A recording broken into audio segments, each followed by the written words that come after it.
दोस्तों, मैं फराज मलिक। 5 राज्यों के विधानसभा चुनाव के फाइनल रिजल्ट आ चुके हैं। पता चल ही चुका होगा आप लोगों को किस राज्य में किसकी सरकार बनी है।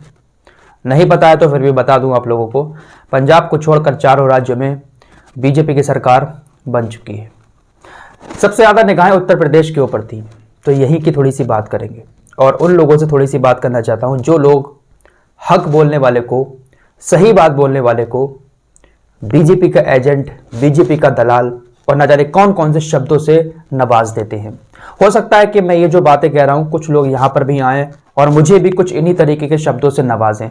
कमेंट करने से पहले या किसी को कुछ कहने से पहले पूरी रिपोर्ट आराम से देख लेना, उसके बाद 5 साल सब्र करना।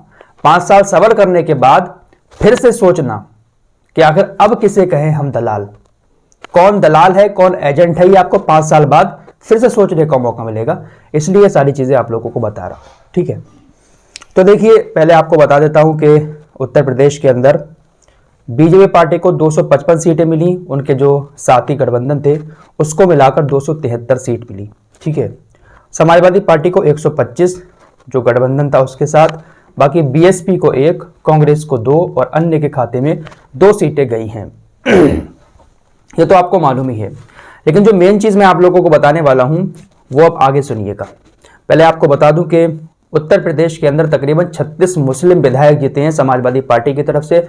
आजम खान भी जीत गए हैं, इनको मिले थे वोट 1,30,528। उनके बेटे अब्दुल्ला आजम हैं, उनको वोट मिले 1,25,797। इसके अलावा 34 और विधायक हैं समाजवादी पार्टी के जो उत्तर प्रदेश के अंदर जीते हैं। आपको बता दें कि उत्तर प्रदेश के जो डिप्टी सीएम है केशव प्रसाद मौर्य, वो 7,337 वोटों से हार गए हैं। वही योगी आदित्यनाथ गोरखपुर से 1,02,000 वोटों से जीते हैं। तो ये कुछ हाईलाइट थी जो मैंने आप लोगों को बताई।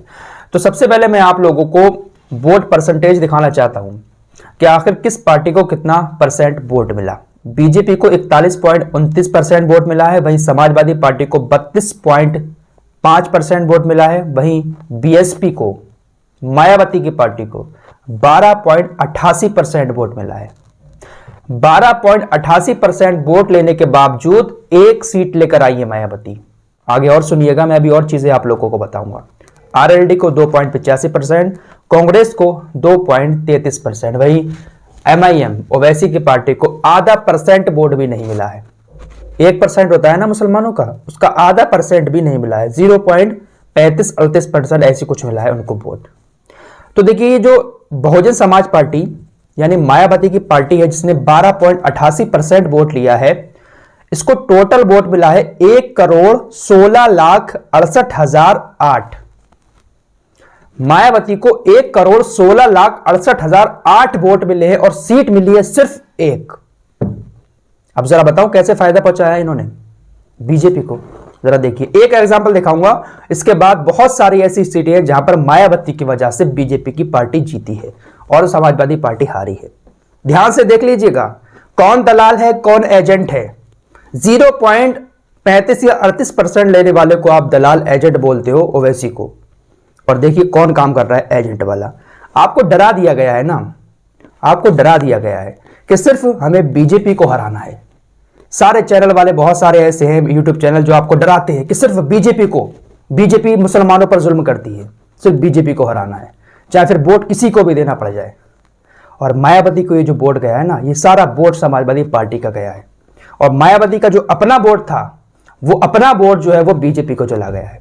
एक सीट का एग्जाम्पल आप लोगों को दिखाता हूं, उसके बाद अगर मेरी बात सही लगे तो ठीक है, वरना कमेंट में कुछ भी कह जाना। ये आपके स्क्रीन पर आगरा कैंट की सीट है। यहां पर दूसरे नंबर पर देखिए, भारतीय जनता पार्टी का जो प्रत्याशी था उसको 1,17,352 वोट मिले हैं। वहीं समाजवादी पार्टी का जो ऊपर दिख रहा है 68,803 वोट मिले हैं। यानी यहां पर बीजेपी का कैंडिडेट जीत गया।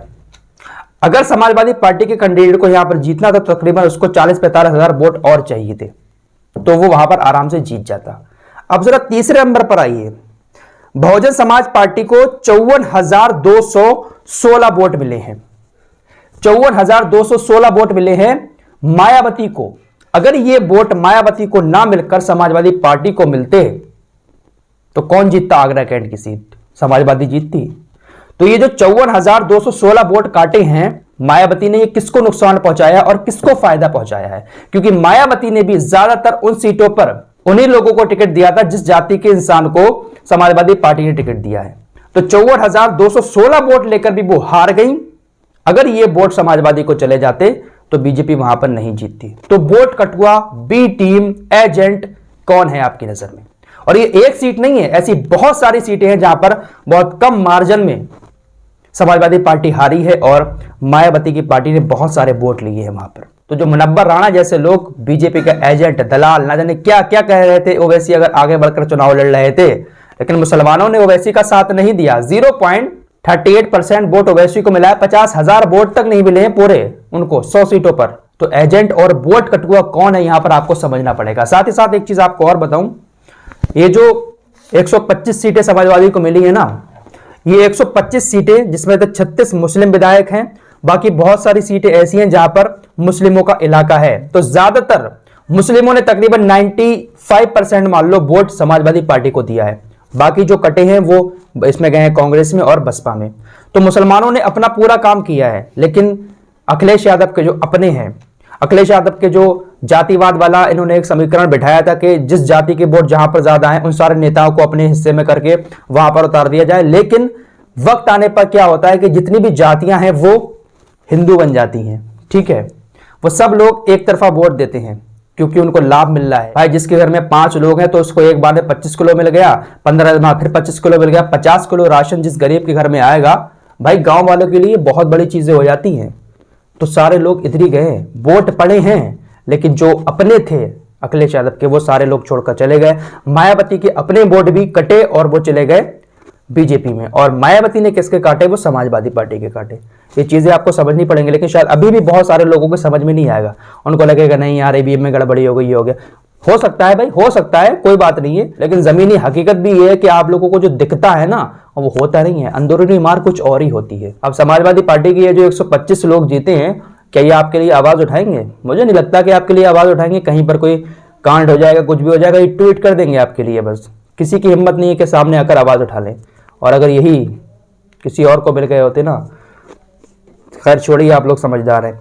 देखिए 403 सीटें हैं उत्तर प्रदेश के अंदर, जिसमें से 143 सीटें ऐसी है जहां पर मुस्लिम अपना असर रखते हैं। 70 सीटें ऐसी है जहां पर मुस्लिमों की आबादी 20 से 30% है। वहीं 73 सीटें ऐसी है जहां पर मुसलमान 30% से ज्यादा है, ठीक है। वहीं उत्तर प्रदेश के अंदर तकरीबन 3 दर्जन ऐसी सीटें हैं जहां पर मुस्लिम उम्मीदवार अपने दम पर अपनी जीत हासिल कर सकते हैं, यानी कि 12 × 36। तो देखिए 36 ही जीते हैं मुस्लिम विधायक समाजवादी पार्टी के। तो ये है पूरा आंकड़ा, ये आपको समझना पड़ेगा कि कौन बी टीम है, कौन एजेंट वाला काम कर रहा है। फिलहाल मेरा काम आंकड़े बताने का है, समझने का काम आप लोगों का है।